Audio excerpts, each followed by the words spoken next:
Primeiro evento multitudinario de Alfonso Rueda dende a súa proclamación como presidente do PPDG. A formación recuperou no Monte Castrobe en Poio a súa tradicional romaría, cancelada nos últimos 2 anos pola pandemia. Ante 600 militantes, o líder dos populares galegos fixo un chamamento seus para traballar de cara ás eleccións municipais de maio do ano que ven.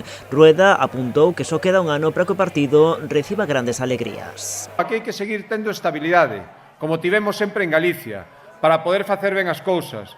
Aquí hai que seguir xestionando. A xente ten moitos problemas e cando nos votan as eleccións é para que gobernemos. Arroupado por compañeros como Ana Pastor, o secretario xeral na provincia de Pontevedra Luis López, a deputada autonómica Lupe Murillo e os alcaldes de Marín e Cerdedo Cotobade, Rueda pediu facer todo o posible para gañar as eleccións en todos os concellos cunha maioría suficiente para poder gobernar. Se non gañamos, non imos gobernar. Isto que parece tan normal só nos pasa a nós. E como exemplo pon o acontecido en Poio no 2019, onde o PP, malia ser a forza máis votada, está na oposición, logo de artellarse un tripartito de esquerdas. Quen gañou as eleccións sin ninguna dúbida?